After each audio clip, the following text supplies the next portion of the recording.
Bonjour mes amis, j'espère que vous allez bien. Aujourd'hui je vais vous présenter une courte présentation relative au programme médical régional PMR, dans le cadre de préparation au concours d'aptitude professionnelle et au concours du master. On commence par le plan. Introduction. Contexte. Constat. Cadre de référence. PMR. Processus d'élaboration. Conclusion. Introduction. Dans la perspective de répondre aux besoins croissants de la population mais aussi aux préoccupations des professionnels de la santé dans leur pratique quotidienne et pallier aux dysfonctionnements, le ministère de la Santé a décidé de mettre en place un outil de pilotage régional permettant une meilleure coordination et mutualisation des ressources égales programme médical régional. Vision. Pour un système de santé national de qualité, équitable et intégré. Le but est d'améliorer la prise en charge des patients en assurant une répartition équitable des ressources humaines et matérielles. Contexte. Discours royal, généralisation de la couverture médicale obligatoire, d'ici la fin 2022. Grand chantier refonte système de santé. Agence régionale de santé, AR. Groupement sanitaire de territoire, GST. Fonction publique sanitaire. Évolution démographique et épidémiologique de la population. Évolution technologique. Télémédecine. Constat. Difficultés actuelles des établissements en matière de démographie médicale, absence d'optimisation des ressources humaines dans un contexte de pénurie. Non-respect des dispositions de la loi cadre 34.09 et son décret d'application. Offre de soins non égalitaires et non équitables en quantité et en qualité. Insuffisance de la coordination entre les niveaux et entre les réseaux égale cloisonnement entre CHU et hôpitaux publics, d'une part et entre le secteur ambulatoire et hospitalier d'autre part. Absence de synergie entre secteur public et privé. Cadre de référence. Cadre de référence. Le centre hospitalo-universitaire, CHU, contribue à la mise en œuvre de la politique de l'État en matière de soins, de santé publique, de formation, de recherche scientifique, d'expertise et d'innovation. Circulaire ministérielle numéro 129, du 9-10-2015 sur les filières de soins et le suivi médical coordonné. PMR. Instrument de pilotage régional. Outil d'organisation des circuits de prise en charge entre filières de soins, réseau coordonné de soins, centres de référence et pôles d'excellence. Outil d'optimisation et de mutualisation des ressources entre réseaux et filières de soins. Référence, circulaire numéro 084 du 25 décembre 2019. Objectif général du PMR. Améliorer les circuits de prise en charge des patients au niveau régional en assurant une répartition optimisée des ressources, selon les besoins et projections de demande de soins. Objectif spécifique du PMR CD'. Améliorer la gouvernance à l'échelle régionale. Améliorer la qualité des soins et des prestations sanitaires.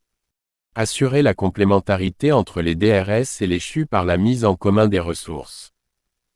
Mettre en place une gradation des soins hospitaliers par une organisation par filière et par niveau de soins au niveau régional pour l'ensemble des activités. Étendre les terrains de stage pour les étudiants. Acteurs de pilotage. Région disposant de CHU. Le pilotage de l'élaboration du PMR sera assuré par le directeur du CHU en parfaite concertation avec la DRS. Région ne disposant pas de CHU. Le pilotage de l'élaboration du PMR sera assuré par le directeur régional de santé.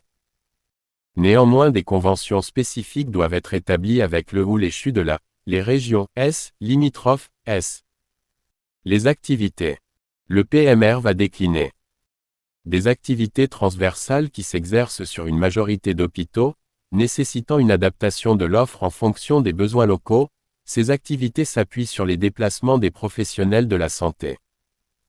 Des activités complémentaires entre les hôpitaux pour atteindre une masse et une compétence critique, ces activités s'appuient sur les déplacements de patients pour une prise en charge de qualité par une équipe médicale multidisciplinaire adaptée. Périmètre fonctionnel du PMR. Les 4 réseaux de prise en charge seront concernés, à savoir le RESSP, RH, RISUM et le REMS.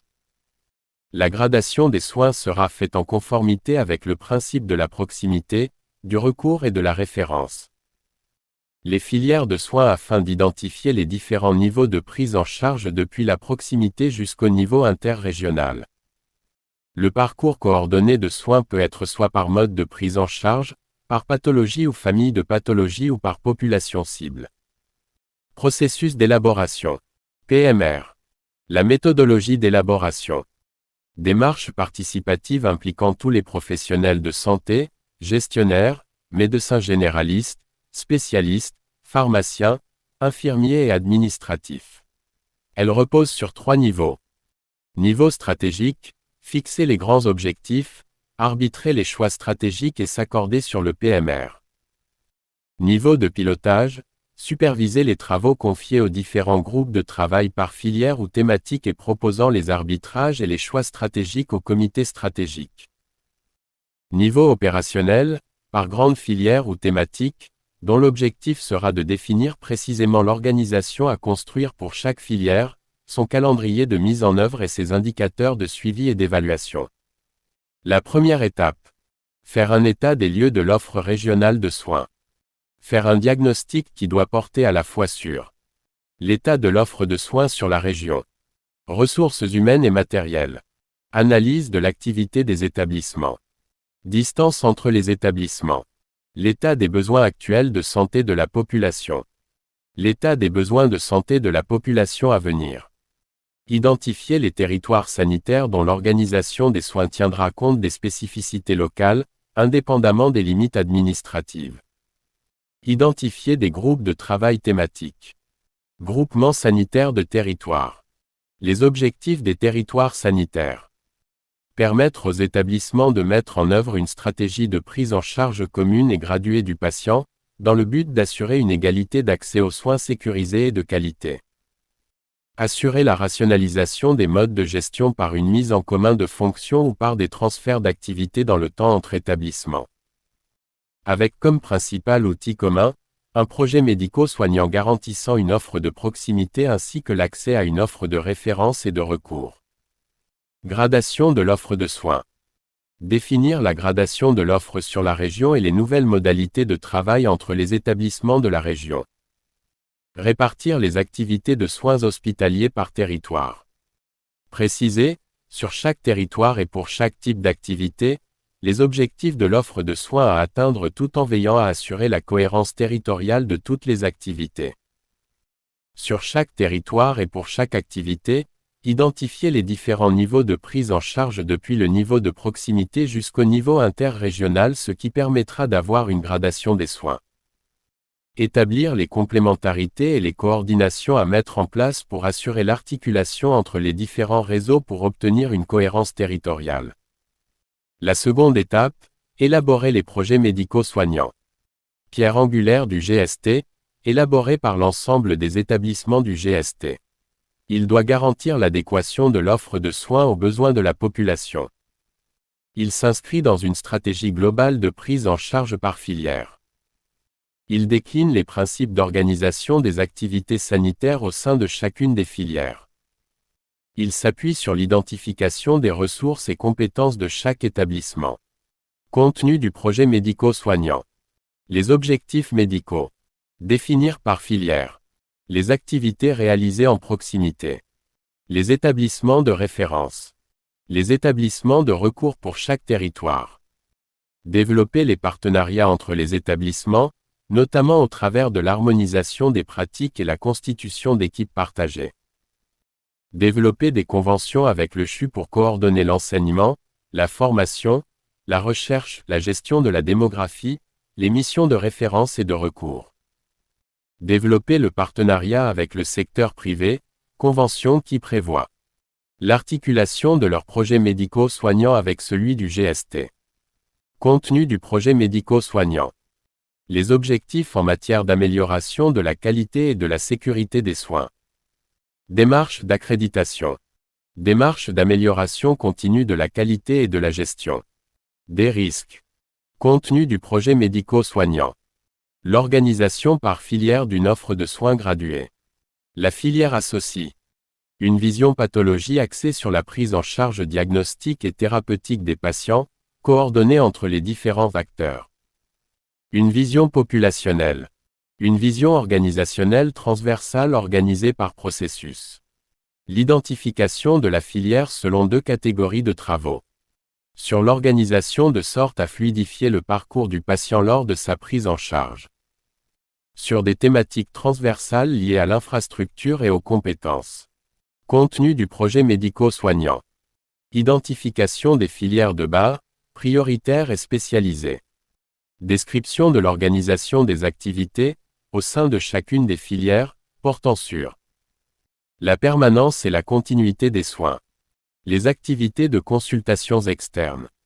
Les activités ambulatoires et d'hospitalisation de jour et complète. Les plateaux techniques. La prise en charge des urgences.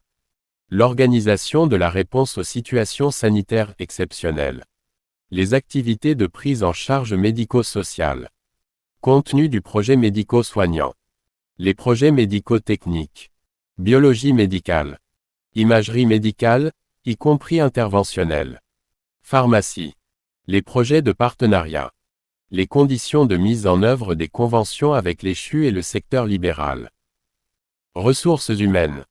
Les principes d'organisation territoriale des équipes médicales communes. Suivi, évaluation. Les modalités de suivi de sa mise en œuvre et de son évaluation. Récapitulatif de la démarche d'élaboration. État des lieux. Offre de soins. Evolution demande de soins. Diagnostic régional. Besoin actuel. Offre actuelle. Besoin à venir. Découpage territorial. Définition du découpage sanitaire territorial régional, GST. Projet médico-soignant. Réunion préparatoire par filière. Construction de feuilles de route par filière. Perspective d'adaptation de l'offre. Rédaction du document du PMR. Conclusion. Le PMR est la solution idoine pour assurer la coordination des parcours de soins, en vue de permettre à chaque patient d'accéder à un parcours fluide sur le territoire, du diagnostic à la convalescence. Tenir compte du caractère évolutif du PMR. L'adhésion de tous les professionnels est nécessaire pour sa réussite. Et à la fin, merci pour votre attention et bon courage.